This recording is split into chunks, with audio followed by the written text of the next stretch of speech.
Friends, स्वागत है आपका फिर से आपके यूट्यूब चैनल टॉपर क्लासेस में। आज का प्रश्न है, उपमा अलंकार की परिभाषा उदाहरण सहित लिखिए। तो काव्य में जहाँ किसी वस्तु की तुलना किसी दूसरी प्रसिद्ध वस्तु के रंग, रूप, गुण या आकार आदि के आधार पर की जाती है, उसे उपमा अलंकार कहते हैं। तो इसमें उदाहरण है, नील गगन सा शांत हृदय रो रहा। तो आपने देखा इसमें रंग, रूप, गुण या आकार, ठीक है। तो आकाश शांत होता है, पहला इसमें ये हो गया, ठीक है। दूसरा, इसका आकार भी क्या है, बहुत ज़्यादा बड़ा है। तो आपने देखा कि हमने इसकी हृदय की तुलना नील गगन से की है। अगला प्रश्न है, उपमा अलंकार के कितने अंग होते हैं? उपमा अलंकार के 4 अंग होते हैं: उपमेय, उपमान, समान गुणधर्म और वाचक शब्द। अगला प्रश्न है, रूपक अलंकार की परिभाषा उदाहरण सहित दीजिए। जब एक वस्तु को दूसरी वस्तु का रूप दिया जाए, वहाँ रूपक अलंकार होता है। जब एक वस्तु को दूसरी वस्तु का रूप दिया जाए, ठीक है। जैसे हमने एक वस्तु को दूसरी वस्तु क्या है मतलब प्रदान किया। जैसे हमने उदाहरण में लिखा, चरण कमल बंदो हरिराई। तो चरण की तुलना यहाँ पर किससे की गई है? और चरणों को किसका रूप दिया गया है? कमल का दिया गया है। अगला प्रश्न है, उभय अलंकार की परिभाषा उदाहरण सहित लिखिए। उभय अलंकार की परिभाषा क्या है? काव्य में जहाँ शब्द एवं अर्थ दोनों के कारण सौंदर्य में वृद्धि हो जाए या वृद्धि हो, वहाँ उभय अलंकार।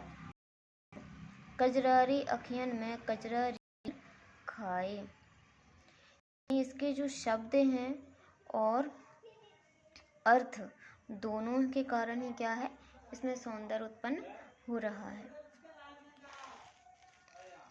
मानवीकरण अलंकार क्या है? मानवीकरण अलंकार क्या है? जहाँ निर्जीव वस्तु को सजीव रूप में प्रस्तुत किया जाए, वहाँ मानवीकरण अलंकार होता है। यानी किसी निर्जीव वस्तु की तुलना जब हम जीवित व्यक्ति से या जीवित वस्तु से करते हैं, तो उस पर जो उसको क्या कहते हैं? मानवीकरण अलंकार। मेघ आए बड़े बंठन के सवर के। यहाँ पर मेघ आए तो हैं। आपने देखा होगा कि जब कोई व्यक्ति, लड़की हो या लड़का हो या कोई व्यक्ति हो, औरत हो, महिला हो, तो जब वो सजती संवरती है तब उसकी ऐसे मतलब सज बंठन के सवर के ऐसे बोला जाता है। बल्कि यहाँ पर मेघ या आपकी प्रकृति से प्रदत्त वो है, साधन है, ठीक है। लेकिन ये क्या है? जीवित नहीं है। तो यहाँ पर जीवित की तुलना, निर्जीव की तुलना जीवित से की जा रही है, ठीक है। अगला प्रश्न है, अतिशयोक्ति अलंकार किसे कहते हैं? अतिशयोक्ति अलंकार क्या है? जहाँ कोई बात आवश्यकता से अधिक बढ़ा चढ़ा कर कही जाए, वहाँ अतिशयोक्ति अलंकार होता है। यानी बात छोटी सी हो और उसको बहुत ज़्यादा बढ़ा चढ़ा कर क्या है, आपसे बोला जाए, वहाँ पर क्या होता है? अतिशयोक्ति अलंकार होता है। इसका उदाहरण हो जाएगा, हनुमान की पूँछ में लगन न पाई आग, लंका सारी जल गई, गए निशाचर भाग। कहने का मतलब है, जब हनुमान जी की पूँछ में आग लगी ही नहीं तो लंका जल कैसे गई? तो ये बात आपको क्या है, बढ़ा चढ़ाकर इस तरीके से बताई गई है, ठीक है। पुनरुक्ति प्रकाश अलंकार किसे कहते हैं? जहाँ एक ही शब्द का सामान्य अर्थ में एक से अधिक बार प्रयोग होता है, वहाँ पुनरुक्ति प्रकाश अलंकार होता है। देखो, जहाँ एक ही शब्द का सामान्य अर्थ में एक से अधिक बार प्रयोग होता है, यानी इसमें उस शब्द का जो प्रयोग किया गया है उदाहरण में, उसका कोई विशेष अर्थ नहीं होता है, ठीक है। लेकिन उसका एक से अधिक बार उसका प्रयोग किया जा रहा है, उसको हम कहते हैं पुनरुक्ति प्रकाश अलंकार। इसका उदाहरण है पुनि पुनि उकसहि अकुलाही। ठीक है।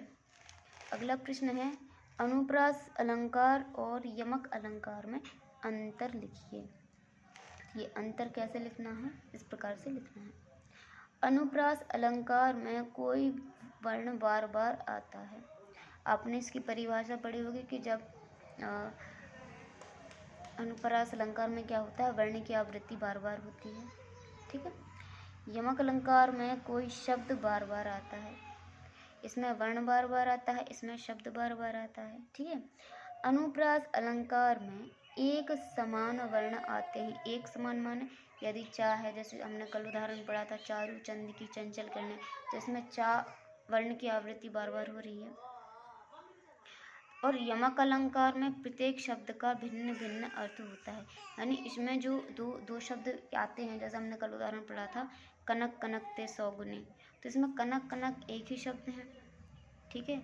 एक से दो बार आया है, लेकिन दोनों का अर्थ क्या है, अलग अलग है। उदाहरण है इसका चारू चंद की चंचल करने, चा चा और चा, यानी इसमें वर्ण की आवृत्ति बार बार हो रही है। इसमें क्या है, तीन बेर खाती थी वह तीन बेर खाती है, तो इसमें तीन बेर और तीन बेर बार बार आ रहा है, जिसका अर्थ ये है कि मतलब इसमें इसका अर्थ क्या है, हर बार भिन्न है। अगला प्रश्न है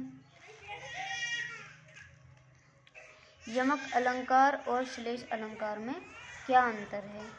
यमक अलंकार में कोई शब्द अनेक बार आता है तथा प्रत्येक बार उसका अर्थ भिन्न होता है। श्लेष अलंकार में एक शब्द एक बार आता है, लेकिन इसके अर्थ अनेक होते हैं।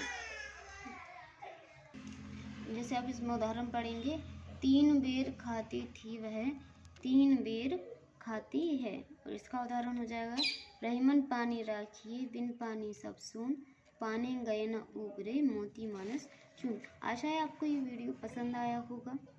आपके ये जो इतने करवाए हैं अलंकार, इनमें से ही आपका प्रश्न आ जाएगा, इसलिए कमेंट बॉक्स में कमेंट कीजिए। यदि आपको कोई प्रश्न समझने में दिक्कत हो रही है, लाइक कीजिए, शेयर कीजिए और सब्सक्राइब कीजिए। धन्यवाद।